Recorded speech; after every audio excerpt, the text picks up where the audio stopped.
Hi, Alex, Harim. Welcome to BizTalk. That's my great pleasure having me today. How are you? Hi there, Max. Very good, thank you. Very good indeed. Good to meet you.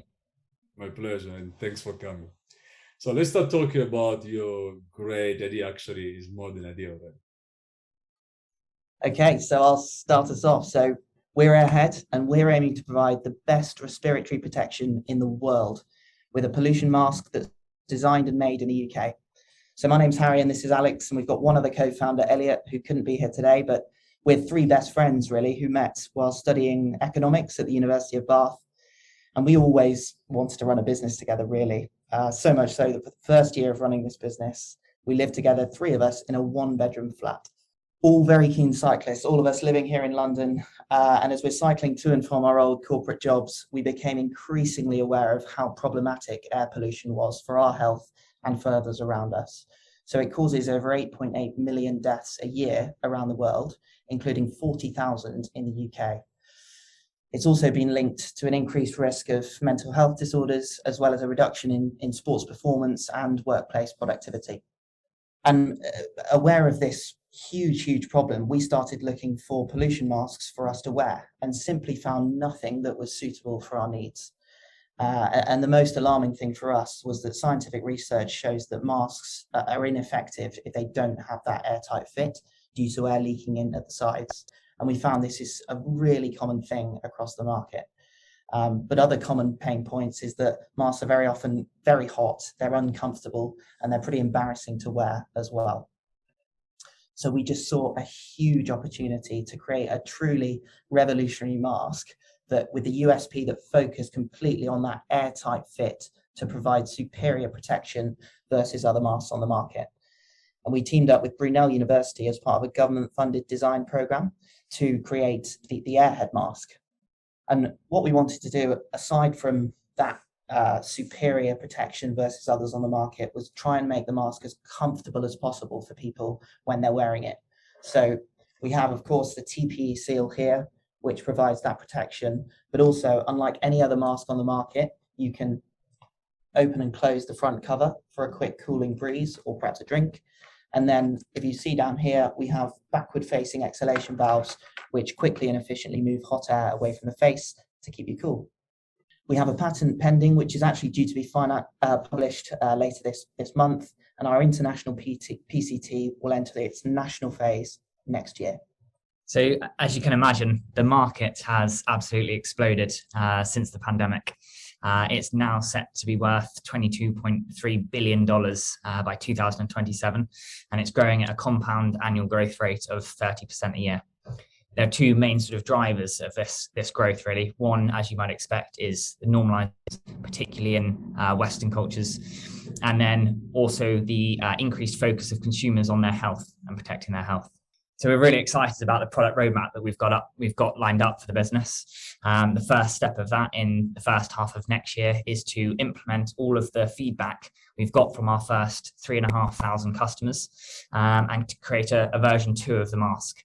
And that's the plan throughout the business for us, is to keep iterating and keep evolving the product. One aim alongside that is to achieve the PPE certification, and that would open up some huge markets that we'll touch on later. A second key focus for us is to create what we call the Airhead Lite. It's a more pedestrian-focused mask, and that will help us capture even more of the COVID market and people that are commuting and traveling on public transport and wearing masks in shops. The third aspect, the more longer-term focus, is how we implement tech into the mask. There's some really exciting opportunities to print sensors onto the filters, and that would allow us to monitor in real time health indicators of the wearer and relay that to the wearers via a mobile app. That opens up some huge opportunities in terms of data sharing. So we have two clear routes to market. The first is direct to consumer through the Airhead website and e-commerce platforms such as Amazon. The second is B2B, and that's via more traditional retailers, distributors, and corporate partnerships. Our target persona at the moment and today is urban commuters, people that are cycling, running, and walking. And also wildfires have become quite an important market for us, particularly over in America. The future of the business, once we've achieved that PPE certification, is where there's a huge opportunity as well across lots of different industries, such as construction workers, medical industry, and also buses. So we've already validated that customers want and need our product with over £460,000 of pre-sales. This included a Kickstarter campaign that was in the top 0.5% of all time most funded campaigns, which is something that we're really proud of. Since then, we've also set up our UK supply chain, and now we've got 2,000 units that are ready to sell. We're also available in a couple of small independent cycling stores around London, and even more exciting, we're just about to go live in Selfridges. As a team, we've got plenty of experience coming from the likes of RBS and Barclays, but what we've always tried to do in this business is identify wherever we've got skills gaps to bring in external expertise to help us to grow. So just a quick look at the sales numbers. So next year, we're expecting £1.1 million of revenue with 727k of profit. And then from there, the revenue growing to 2.7 million and 5.9 million across 2023 and 2024, with that reaching 13.2 million in 2025. The main drivers behind that growth is increasing market share and also new product launches. So the ask for this investment round is that we're looking to raise £700,000, and that would allow us to rapidly scale the business and establish the market share across the pollution industry. That's funding three key areas of the business, the most prominent of those being our marketing area.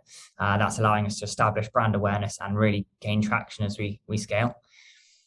Second area is the product development, as we talk through using the funding to develop V2 and create the light version of the Airhead mask. And then, as Harry mentioned, expanding the team and plugging those skill gaps, working with consultants and new hires. So the ultimate aim for the business is to sell, most likely via an acquisition, in 5 years' time. We're aiming for a target valuation of between 100 and 125 million pounds. And we substantiated that with quite a lot of research into other similar companies, one of those being Team Wendy, who last year was acquired by Avon Protection for 130 million pounds. That's all for today. So thanks very much for listening, and look forward to hearing some questions. Thank you, Harry. Very exciting. I mean, as I said before starting, you're very on time, right? But I mean, it's very rare to see a startup be profitable even before starting, because I mean, I can see in 2022 you will be already breaking even and making some profit, which is pretty much astonishing. Now, let's start from the beginning. How do you supply? Where do you produce? If you produce, where exactly is located production of masks? Yep. So our whole supply chain is based in the UK so far, except for two very small components that we've purchased in from abroad. We set that up during the pandemic, really, and I think it was actually really helpful to us for us to be able to basically have those relationships with UK suppliers, and it made things a lot easier in terms of the prototyping and sampling and actually going to visit those producers as well. So yeah, everything's UK based at the moment, and I think that's actually quite a strong selling point for us as well to customers. Yeah, sure. Also because you need to, in any way, to match some requirements, even if you are not PPA, but you still, you need to allow people to breathe. Exactly that, yeah. And on quality checks and implementing that side of thing as well, and actually, physically being able to go around and see suppliers, I think is quite important to building those relationships. I mean, my first trip to Asia was so common to see people with masks. Mm-hmm. But in Europe, it's not that common at all. Did you find any barrier in this relative point? Using mask, maybe when I run, it's okay. When I cycling, it's okay. But walking, for example, is very rare. Even now, people are very reluctant to use masks. Do you find any barrier regarding this? Yeah, that's a very interesting question. And I think when we first started the business, just under 3 years ago, there initially it was a bit strange if you were wearing a mask when you were cycling. There were people doing it, and that is kind of what gave us the idea to start with. But it was strange back then. Now I think with COVID and what's happened where globally masks have been pretty much mandatory, that's certainly sped up the normalization of mask wearing. As you can see sort of, over in, I guess, over in Eastern cultures in Asia, for example, masks are extremely common, and that process has been sped up a lot in the UK. And I think that makes people much more willing to wear a mask to protect their health now. Obviously, the purpose of that is for COVID, but I think that's translated into pollution where it seems like it's now just more normal to wear a mask. And so whether it's for pollution or COVID, it almost doesn't matter too much. And just to add on to that, I think given that normalization, but also given that increased awareness of people's health post-COVID, we can't pretend that wearing a mask is like better than not wearing a mask. It's clearly a little bit more uncomfortable to wear a mask than not wear one, but it's given that increased propensity to protect yourself. It feels like people are willing to have that small extra cost of wearing a mask, particularly if it's the most comfortable mask that can be made. Then people are more willing to sort of put that small bit of effort in for the big gains, which is stopping you from breathing in particulate matter when you're in and around the city. So we're sort of confident about that sort of propensity to protect yourself. I mean, when it comes to sport, I agree. When it comes to, for example, walking, I think people are very worried even how they look like. This is why they do not like that much wearing masks. I don't mind. I've been wearing masks for the last 2 years. I can do for another 5. I hope not. I don't have to, but it's not to be a huge problem. Now, your first target, I suppose, is sport. I mean, for what can be understanding, okay, is mask made for people cycling, running. So, I mean, if I want to run into London, it's not that healthy at all. So I do believe they need something that, protect them. But I've been doing sport for my life. And wearing some mask, so live in London, live in New York, it's one of the most polluted places you can be. The problem is it's okay during the winter time. When it comes hot, it's extremely complicated. I find it's very, very tough, even to breathe. Yeah. They wear decent masks. I never tried yours. I hope one day I will. I'm sure I will. But what you can do when it comes to hot, because for me it's been very tough. So I can't do this. I need to take away the mask, and otherwise I can't run. So are you doing something to make it working, even wearing a mask when it's 30 degrees, for example? Yeah, absolutely. And as Harry mentioned earlier, it's certainly not the case that wearing a mask is more comfortable than not wearing a mask. We're obviously trying to filter air, and so that has implications. But what we've tried to do, we've basically designed this mask with cyclists in mind. Basically, we've designed a mask that we want to wear ourselves. And so we've tried to implement as many features as possible that helps to make that easier, what you've sort of described there. So as Harry showed initially, probably the most important feature for that is being able to open and close the mask. What we saw was that a lot of cyclists, they would have their mask and their helmet on, and they would pull the mask down around their neck when they were cycling or running. And then because they just needed to cool down, like you said, or just if you've reached the top of a hill, you get a little bit out of breath. But then obviously it's very difficult to try and get that back up comfortably and properly. So one of the key features of it is to be able to you get to the top of the hill or you're at the traffic lights and you can open it just for a quick breath and to cool down, or even to have a drink without having to take the mask off. So that open close is one key feature. And then the second key feature, as Harry mentioned earlier, is the exhalation valves. So obviously some masks have those kind of black discs on the front of the mask, which when they exhale air, it comes out the front of the mask and obviously goes into your face, which isn't great for if you're wearing glasses as well. They quite often get steamed up. The exhalation valves we've got in place are positioned so that the air exhaled down and away from your face. That has the benefit of stopping glasses steaming up, but also is a lot more efficient at removing the air from the mask and away from your body. So that helps as well. So we've just tried to be really conscious of people playing sport or exercising or traveling via active means. And that's kind of why we designed the mask in the first place. I mean, what about your commercial strategy, advertisement, where are you going to sell? Who are your first clients? So did you say where? Who are your clients? Who really today buy? Yeah, so our biggest customer base at the moment is commuters, basically people that are cycling, walking, running in cities. And that's both in the UK, the US, and in a few countries around the world.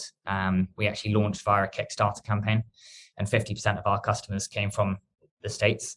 And so that's quite a significant, I guess, target customer for us.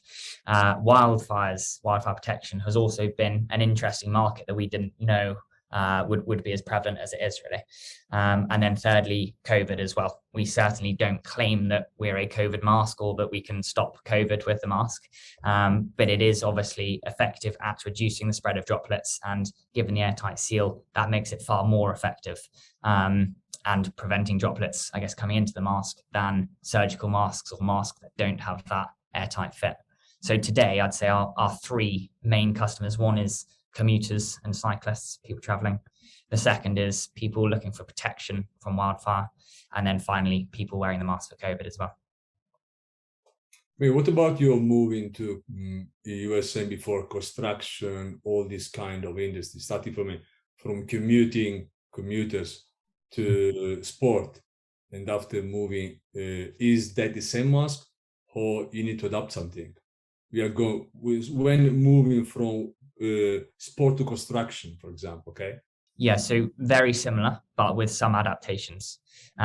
So basically, we've done quite a lot of the testing for the PPE certification already with this mask, with the prototype, and it's performed extremely well. We do need to make a few adaptations to it, and that's what we're going to implement in version 2 of the mask, alongside all of the customer feedback. Basically, I think it's quite a developmental process getting that certification, and what we wanted to do was get a lot of feedback from our customers first before we invested all the time and money in getting the certification. So we're then in a position where we've got feedback from 3,500 people, and we can implement that, and we can implement any changes that we need to achieve the certification. So version 2 of this mask will, I guess, be very strongly informed from a customer perspective, really, I guess, prioritizing kind of those customer needs at the center of that. And what's the good thing about this mask is that it's completely modular, and it's made from plastic, basically. So it's very easy to clean, and it's very durable. And that actually fits into the construction, healthcare, emergency services kind of requirements very effectively. I mean, I'm very curious, what's your strategy? Because I do believe, at least for today, as you said before, your clients mostly will come from big city, pure city. So what's your strategy? What's going to market strategy?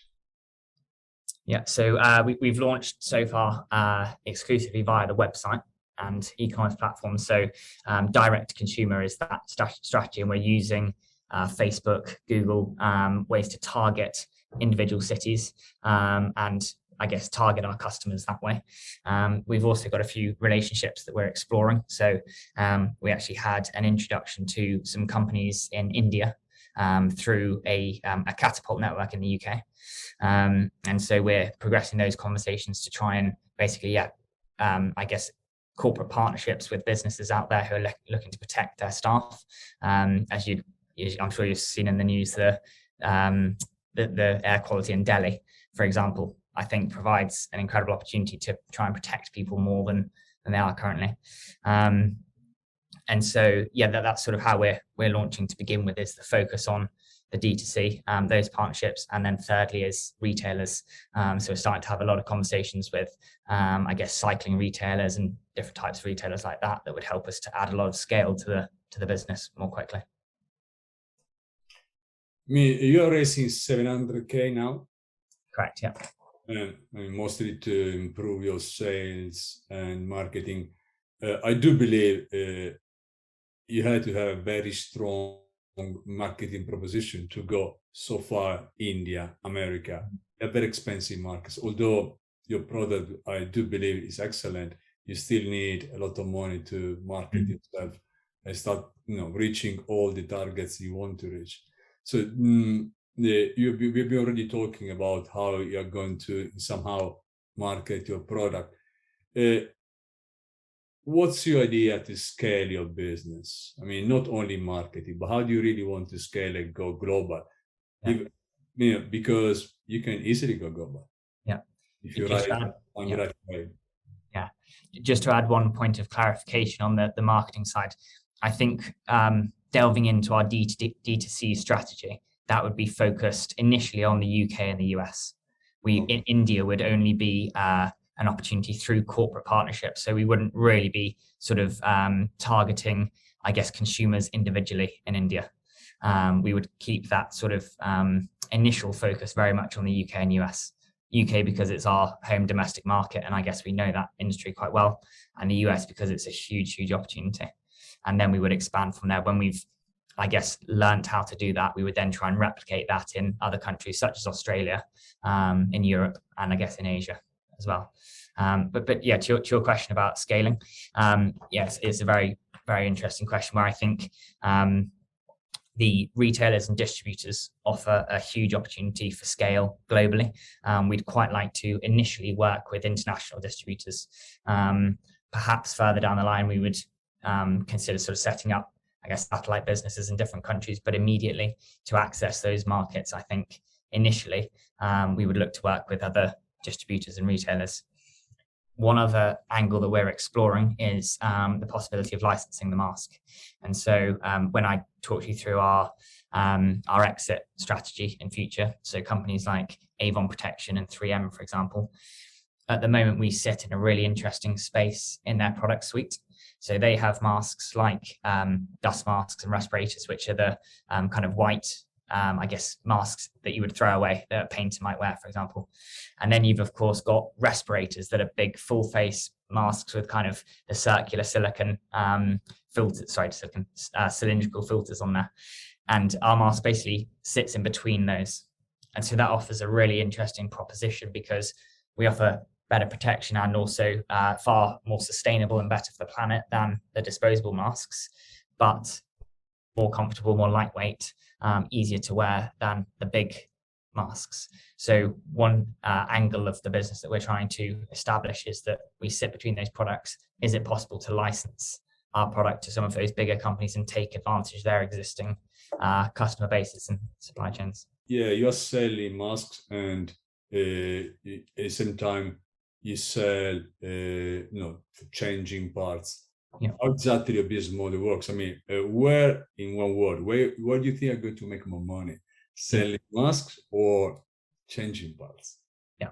So yeah, it's a really interesting question as well, because one thing that we've seen so far with all the sales we've made is that 33% of our sales come through the replacement filters, which I think is a good business model to have and offers quite a good lifetime value of our customer. So a subscription model is something that we've explored, actually, or we're looking to explore. So yeah, certainly I think those replacement filters is a great angle for the business. But then one thing that we're really looking to do, as I mentioned in our product roadmap, is to eventually introduce tech into the business. And I think this is where it opens up some huge opportunities as well.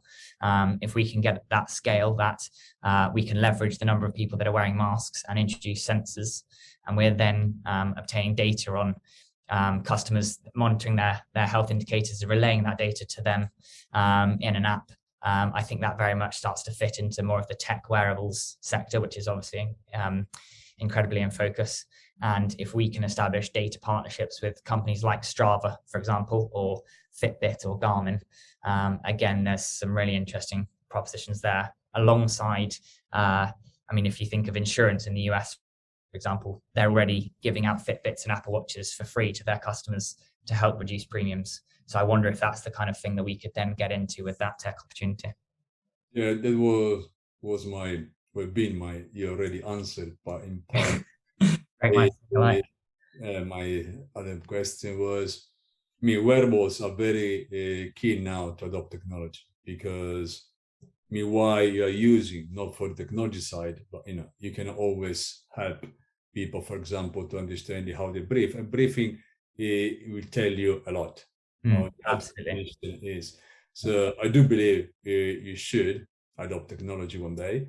Yeah. And it will help you a lot, not only to make money, but also to give a much better service to your clients.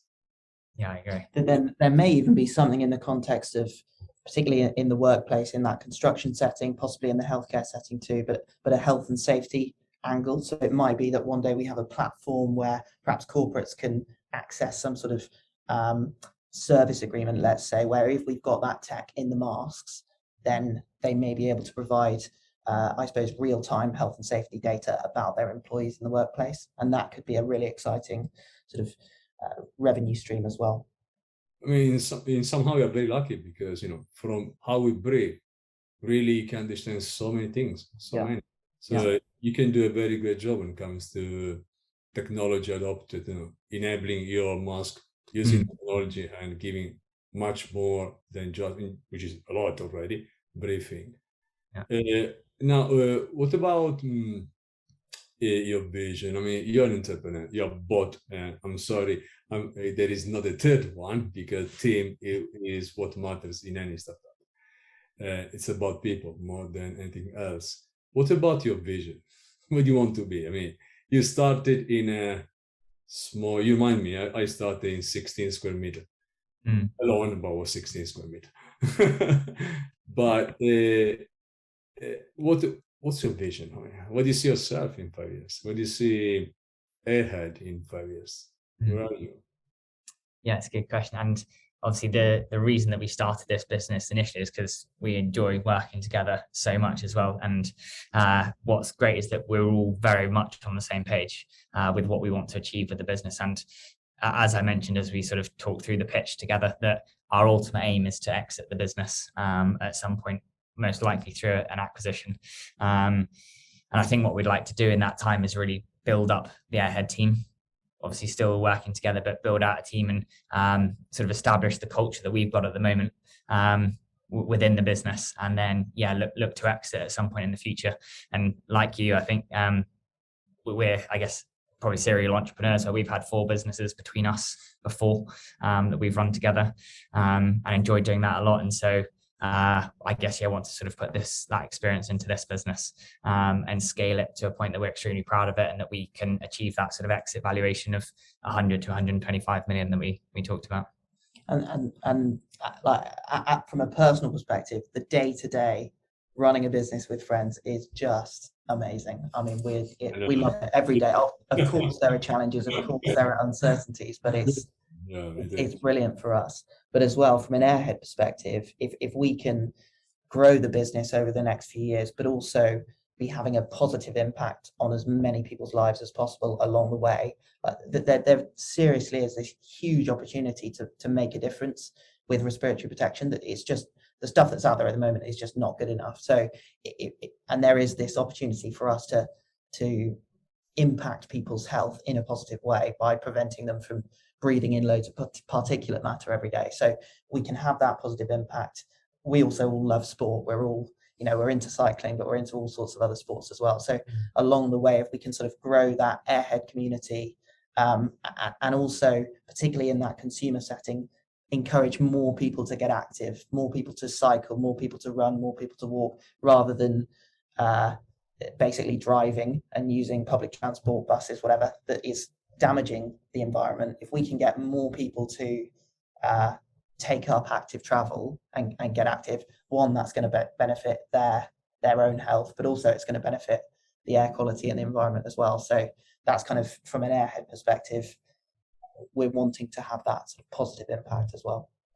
Yeah, absolutely. I mean, you have a huge market because pollution is one of the biggest problem we have. So you can have a big deal of help you can give, big deal of help to a lot of people, especially in big city like London. People commute, cycling back and forward and running every day, which is beautiful, but they need help. I have 2 more questions, and after, unfortunately, we need to close. The first one is, we've been talking about vision, but may I ask you, do you see your company more, as Harry was talking before, a platform, tech platform, where you can really gather as many data as you can?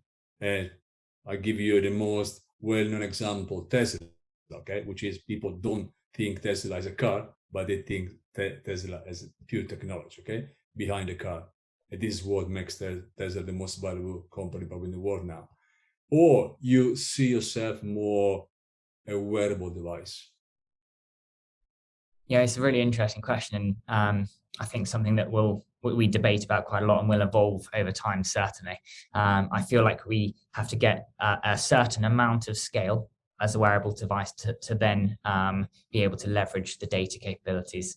But I think as time progresses, we'd like to move more towards the tech and data side angle of it. And I think that does open up some, I guess, more exciting revenue streams than possibly on the wearable side. But ultimately, it hinges on people wanting to wear our masks and people wanting to buy our masks for their staff or their health and safety or their workers.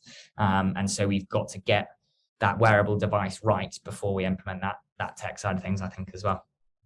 Absolutely. So let me close. What's your message to investors? What they should give money? Why they should bet on you? So I think ultimately, we are trying to create the best respiratory protection we can. And I think, as Harry mentioned, there is such a huge opportunity to do that and to innovate in the market. Current products are not good enough, and yet there is a huge opportunity globally because of the air quality that's around. And so I think there's a small amount of innovation in this sector compared to the opportunity that's around, and we're ahead of the curve trying to target that. Hey, Alex, thank you for coming to BizTalk. It's been a very good pleasure for me having you. Good luck, and I wish you all the best for your venture. Thanks very much, Max. Thank you very much. Good to chat.